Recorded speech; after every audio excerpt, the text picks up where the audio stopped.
आज एक सामाजिक समस्या पे बात कर लेते हैं। देखिए, हमारे जो समाज का एक बहुत बड़ा हिस्सा है, वो मध्यम वर्ग से तय होता है ना?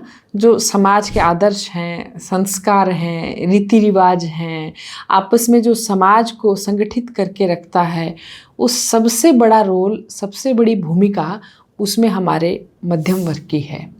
क्योंकि समाज में जो भी ये रीति रिवाज आदर्श, ये जो जड़ें मजबूती से जो बनाई गई थी ना, ये बहुत जो अमीर वर्ग है उसको भी इससे कोई बहुत फ़र्क नहीं पड़ता, और जो एकदम जो निम्न स्तरीय जीवन जीते हैं उन लोगों का भी इससे कोई बहुत बड़ा गहरा संबंध नहीं है।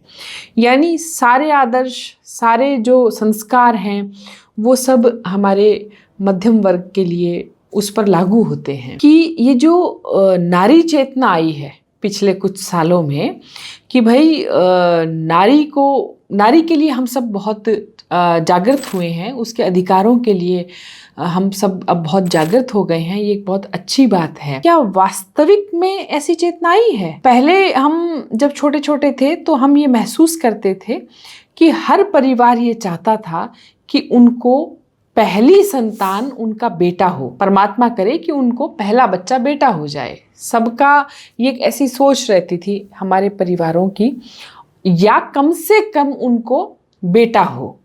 लेकिन आज हम जो कहते हैं कि भाई बेटा बेटी समान है, तो क्या वास्तव में, ठीक है वो बेचारे डरते हुए नहीं बोलते होंगे, लेकिन दिल में आज भी जो मध्यम वर्ग के परिवार हैं उनके दिल में आज भी ये भावना रहती है कि उनको जो पहली संतान है वो पुत्र हो या कम से कम बेटा हो। क्यों भाई? अब तो ज़माना बदल गया है, अब तो बेटियां भी बेटों के बराबर कंधा लगा के चल रही हैं, तो फिर ऐसी सोच अभी भी व्याप्त क्यों है? वो एकदम दबे कदमों से अभी भी लोगों के दिलों में है। तो मैंने उसका सबसे बड़ा कारण ये देखा कि हमारी जो बेटियां हैं, अब ये बात मैं खुल के कहूँगी, क्योंकि देखिए हमारी बेटियां जागृत तो हो गई हैं, लेकिन ये जो चेतना है ना, ये सही दिशा में और लगे। आप देखिएगा कि मध्यम परिवार के जो बेटे हैं, जो पुत्र हैं, उनका एक ही लक्ष्य होता है कि भैया पढ़ लिख कर जैसे तैसे सरकारी नौकरी मिल जाए, या कम से कम कोई नौकरी मिल जाए। नौकरी का ही वो सपना देखते हैं बेचारे, उसी को देखते हुए पढ़ते लिखते हैं, बड़े होते हैं। क्यों? क्योंकि वहाँ हमारे समाज में एक पुत्र संतान को ये बहुत आवश्यक है कि वो अर्न करके लाएगा और परिवार का आर्थिक स्तर ऊपर उठाएगा। और अगर वहाँ पुत्र नहीं है किसी परिवार में, या पहला संतान अगर बेटा नहीं है, तो हमारे दिमाग में क्या डाला जाता है बेटियों के?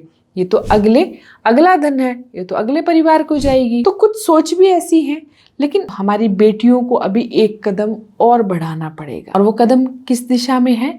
कि बेटियां पढ़ लिख कर, और जब वो कुछ अर्न करने लगे, जब उनको कोई नौकरी लगे और वो कुछ कमाने लगे, तो उनका दायित्व बनता है, उनका कर्तव्य बनता है कि जिस परिवार में वो पैदा हुई, जिस परिवार में वो पली बढ़ी, लिखा, पढ़ाई की और आज कुछ काबिल बनी, तो क्या वो उस परिवार के स्तर को ऊपर नहीं उठाएंगी? क्या उनकी उस परिवार के प्रति कोई जिम्मेदारी नहीं है? क्योंकि आज भी मध्यम वर्ग की बेटियों को मैं देखती हूँ, पढ़ लिख के नौकरी लग जाती है, वो अपने उस पहले परिवार की कोई हेल्प नहीं कर रही हैं। वो उनका आर्थिक जो जीवन स्तर है उसको ऊपर उठाने में उन्होंने कभी सोचा ही नहीं। उनको बस ये सोच है कि भाई हमें तो अगले घर जाना है और सब कुछ बटोर के वहाँ लेके जाना है, वहाँ हम सुधार करेंगे। ये कितनी खराब सोच है। अगर वास्तव में नारी चेतना की बात करें तो हमारे खासकर मध्यम वर्ग की बेटियों को ये सोच और परिष्कृत करनी पड़ेगी, क्योंकि वो संघर्ष करके आगे बढ़ती हैं, उन्होंने गरीबी देखी होती है। तो क्या उनका दायित्व नहीं बनता कि वो जो अपने से उनके जो छोटे भाई बहन अब संघर्ष कर रहे हैं, या वो जो आर्थिक स्तर उसको परिवार का ऊपर उठाना चाहिए, उसको अपने भाई बहनों की कुछ मदद करनी चाहिए। मेरी एक गुजारिश है हमारी बेटियों से कि अगर आप वास्तव में नारीवादिता का प्रयोग करना चाहती हैं, अगर वास्तव में आपको अपने अधिकार मिल रहे हैं, तो उनका इस दिशा में भी प्रयोग करना सीखें। तब सही अर्थों में जाकर हमारे परिवार ये कहेंगे कि हाँ, बेटी और बेटा बराबर हैं।